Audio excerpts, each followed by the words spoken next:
Ici, aujourd'hui, on a la chance d'essayer le téléphone Motorola ES400. C'est un téléphone robuste. C'est un téléphone qui résiste au choc. Vous le voyez tout le tour, il est quand même bien protégé. C'est un téléphone aussi qui peut résister à la pluie. On s'entend, il faut qu'on le mette dans un aquarium. Poussière aussi, très résistant. Fait que toutes les normes militaires, il les respecte. L'appareil, comme vous voyez, il est vraiment caché de tout le tour. Il n'y a pas de prise, aucune prise là, qui est à l'air libre. Fonctionne avec une prise micro USB pour la recharge puis le transfert des données.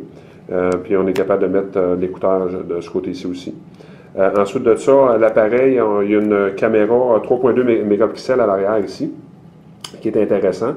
Autre point super intéressant pour la sécurité, c'est qu'on a la possibilité d'ouvrir le téléphone avec les empreintes digitales, de débarrer l'appareil avec l'empreinte digitale, comme certains portables. Très intéressant. Autre facteur intéressant sur cet appareil-là, ce qui en fait un peu le téléphone qui est un peu unique, c'est qu'on est capable d'avoir un code à bord, de lire des codes à bord directement ici à l'arrière. Alors, très intéressant comme appareil. Téléphone qui fonctionne sur la plateforme Windows 6.5, une plateforme qui a quand même fait ses preuves. On est capable d'utiliser la plupart des logiciels, il vient avec la suite Office. Alors, on est capable d'utiliser les logiciels comme du Excel et tout ça. Pour les courriels, fonctionne super bien aussi. C'est l'environnement que vous connaissez à la maison ou au bureau avec votre environnement Windows du bureau. Ça fonctionne très bien. On est capable d'y aller soit avec le doigt ou encore on est capable d'y aller avec le stylet pour aller sur une fonction particulière. Bien entendu, comme la plupart des téléphones intelligents, l'écran peut se virer d'un côté ou de l'autre.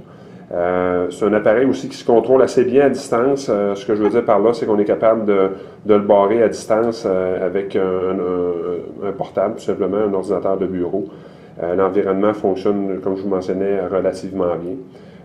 Appareil qui va se détailler autour de 700 $. C'est un appareil qu'on est capable d'avoir avec des contrats, puis c'est un peu moins dispendieux que ça.